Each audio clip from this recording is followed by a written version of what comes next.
올해 주식 시장도 점점 막바지로 가고 있습니다. 이제 한 12거래일 정도밖에 남지 않은 2022년 증시인데요. 자, 그런데 올해 증시 좀 아쉬움이 많이 있죠. 자, 그런데요, 좀 흥미로운 부분이 있습니다. 뭐냐 하면은 우리 개인 투자자분들이 2020년 이후부터 해서 좋아하셨던 시가총액 최상위 종목들이 조금 독특한 특징이 나타나고 있어요. 뭐 단순하게 많이 떨어졌다라고 생각하실 수 있는데 그게 아닙니다. 조금 성격이 스펙트럼이 있어요. 그래서 오늘 아침에 작년 연말 기준 코스피 코스닥 시가총액 최상위 100종목 몽뚱그려서 뽑아가지고요. 몇 가지 기준을 토대로 해서 조사를 해봤더니 오히려 엄청난 투자 팁을 찾을 수 있었습니다.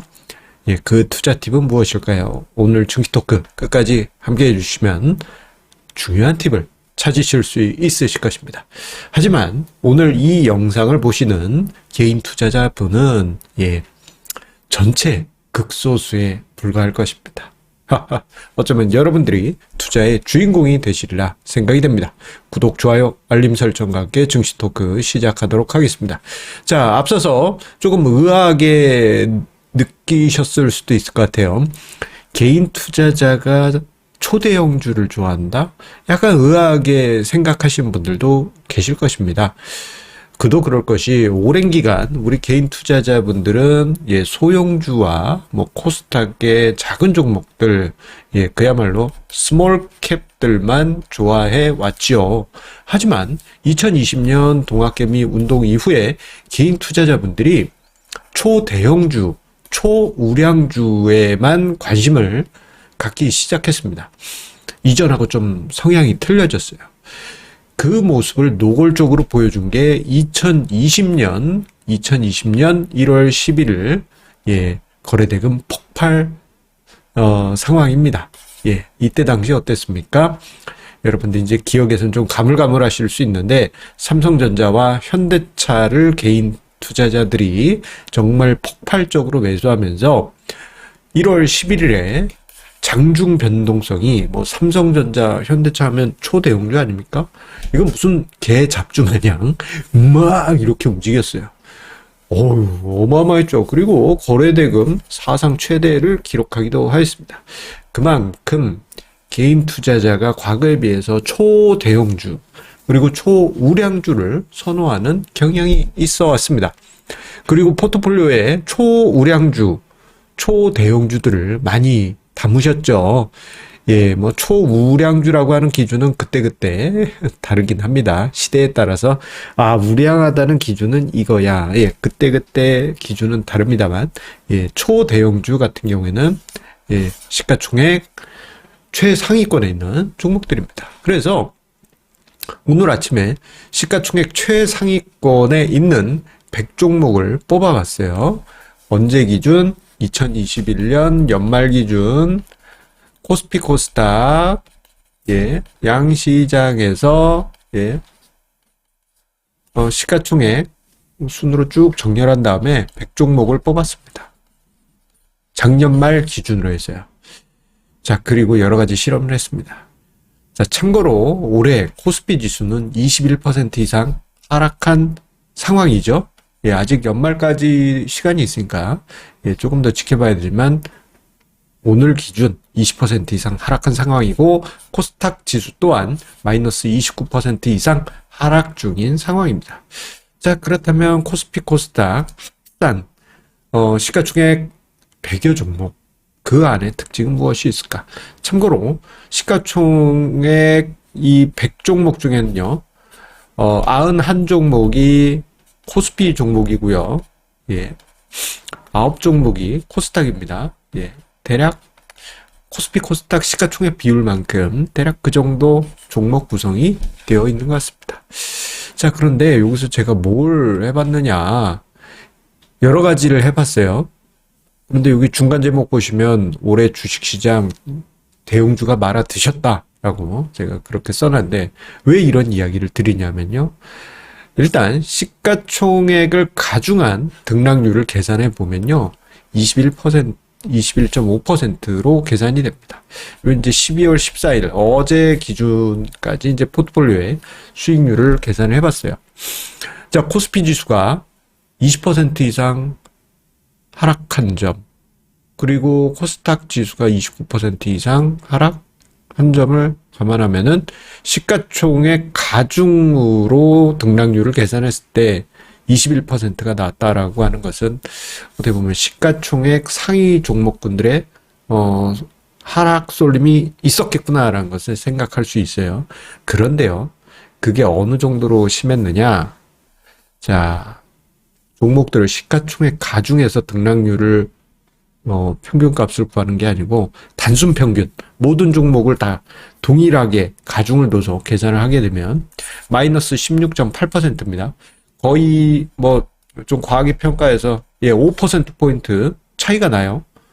이거 엄청난 의미가 있습니다. 왜냐하면 시가총액 최상위 종목들이 평균값을 깎아먹었기 때문에 한편 시가총액 최상위권 말고 그 이하, 저 100종목 중에서도 좀 서열이 있을 거 아닙니까? 최상위권 외의 종목들이 나름 선방을 했다 하더라도 지수를 방어하는데 한계가 있었다라는 의미입니다. 자, 그도 그럴 것이, 또 제가 한 가지 더 실험을 해봤어요. 어떤 실험을 해봤느냐? 저렇게 이제 뭐 시가총액 가중, 단순 평균하면 좀 막연하잖아요. 시가총액 순으로 100종목을 쭉 나래비를 줄서기 하고 50종목을 자릅니다. 그래서 상위 50종목 평균 등락률, 그리고 하위 50종목 평균 등락률을 계산을 해봤더니, 자, 상위 50종목은 마이너스 20.2% 하락했고요. 하위 50종목, 시가총액 하위 50종목은 마이너스 13.5% 하락했습니다. 자, 우리 이거 보면요, 어떤 느낌 드세요? 시가총액 최상위권에서 뭔가 문제가 많이 발생했겠구나라는 것을 짐작할 수 있죠. 아니나 다를까 삼성전자 마이너스 22.7%, 연초부터 해서 어제까지입니다.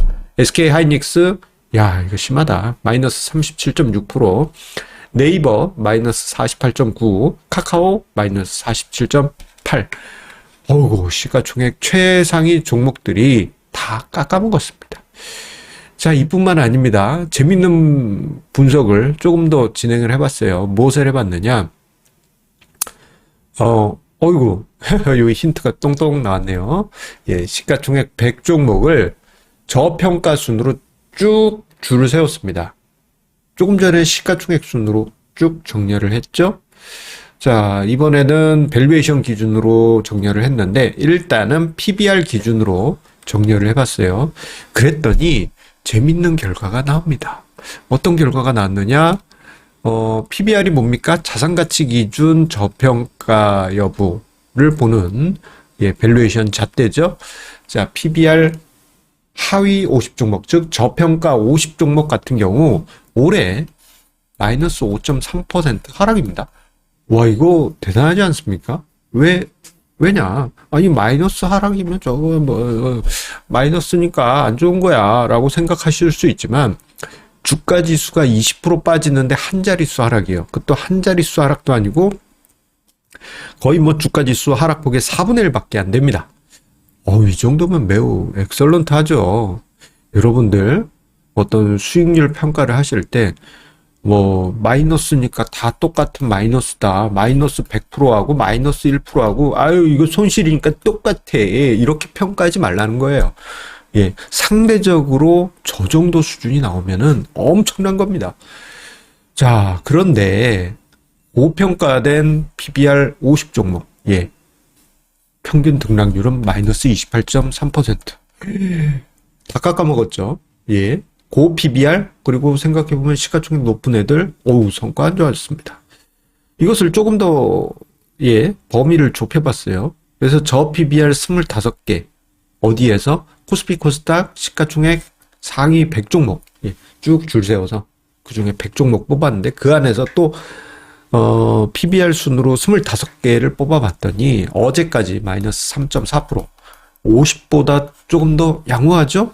마이너스 3%면은 매우 양호합니다. 이에 반해서 고 PBR 25개는 마이너스 36.9%입니다. 와, 거의 10배 차이 납니다. 이게 같다고 보십니까? 예? 어차피 마이너스니까 매한가지야? 아니죠. 그렇게 매한가지야라고 생각하시는 분 없으실라 생각이 듭니다. 예.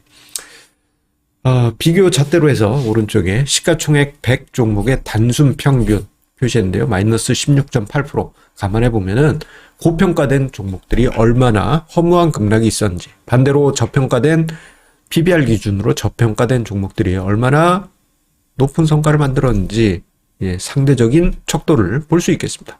자, 두 번째로 배당 수익률 기준으로 정렬 해봤어요. 똑같이 일단 쭉 정렬을 한 다음에 고배당 50, 고배당 25 종목 수익률 평균 구하고 저배당 50 종목 그리고 저배당 25 종목의 올해 평균 등락률을 조사를 해봤습니다. 그랬더니요, 고배당 50 종목의 평균 등락률 마이너스 8.3%입니다. 이것도 엑설런트 하죠. 올해 주가지수 20% 빠지는데 이 정도면 엑설런트 하죠. 이에 반해서 저배당 50 종목은 마이너스 25.4%. 이거 눈물 납니다. 자, 그리고 조금 더 압축한 고배당 25 종목 같은 경우에는 오히려 플러스 수익률이 발생했어요. 플러스 2.7. 저배당 25 종목은 마이너스 27.5%로 저배당 50보다도 더 안 좋은 성과가 만들어집니다. 자, 이 부분을 보게 되면 어떻습니까? 올해 저평가된 종목들, 특히 시가총액 최상위권에서도 그 안에서도 저평가된 종목들이 수익을 만들었구나. 그리고 앞 페이지에서 무슨 얘기 드렸습니까? 시가총액이 컸던 애들보다는 작았던 애들이 오히려 우위에 있었구나라는 것을 우리가 볼 수 있었어요. 이게 올해 주식시장의 전형적인 특징입니다. 자, 그렇다면 어떻게 정리를 해볼 수 있느냐? 올해 주식시장을 이렇게 저는 정리를 해볼 수 있을 것 같습니다. 만약에 여러분들 개인 투자자분들 중에 시가총액 아주 극상위의 종목 또는 고평가된 종목에 투자한 분이 아니라면요, 그런대로 올해 주식시장 부담은 덜 하셨을 것입니다. 이 정도는 좀 재미없긴 했어, 심심하긴 하지만 견딜 수 있었어, 한 자릿수 등락률, 한 자릿수 하락이니까 견딜 수 있었어 라고 이야기를 하실 수 있을 거예요. 자, 그런데요, 한편 5년 전으로 돌아가 보게 되면요, 재밌는 게 있습니다. 2017년에서부터 2019년까지라고나 해야 될까요? 요 기간 중에 정반대의 상황이 발생했었습니다. 시가총액 최상위 종목들이 승승장구. 그때 당시엔 지수만 상승하던 스몰캡은 무너지고 이런 분위기가 있었어요. 그리고 가치주들, 저평가된 종목들은 완전히 무시받고, 성장하는 종목들이 무한히 상승한다라는 드림 컴 트루 같은, 미래의 꿈과 희망으로만 투자하세요. 이런 분위기 엄청나지 않았습니까? 자, 그런데 지금은 정반대예요. 증시 역사가 뭔가 돌고 도는 게 아닌가, 그런 생각을 가져보게 됩니다. 자, 이와 함께 한 가지 더 추가해서 첨언을 드리자면요. 오늘 오늘 밤사이 FOMC 회의 끝나고 향후 연준의 기준금리 추정 위치 도표가 지금 뉴스나 여러 가지 자료들 미국 연준 사이트에서도 보실 수 있고 그래요. 그리고 이제 제 지인 중에 한 명이 이제 그걸 잘 정리해서 저한테도 보여줬어요. 그런데 자료를 쭉 봤더니 2024년까지 금리가 낮아지긴 하는데, 내년에 이제 좀 금리가 피크 찍고 2024년 정도까지 낮아지긴 하는데, 그때가 된다 하더라도 3%대 제법 높은 기준금리였습니다. 이거 아주 시사하는 바가 큽니다. 왜냐? 이거는 이달 말 정기 세미나에서 말씀드리고 싶습니다. 여기 시사하는 바가 아주 큽니다. 아유, 세미나 주제로 잡고 12월 30일에, 예, 여러분들께 살짝쿵 이야기 드리도록 하겠습니다. 115차 정기 세미나 유튜브 라이브입니다.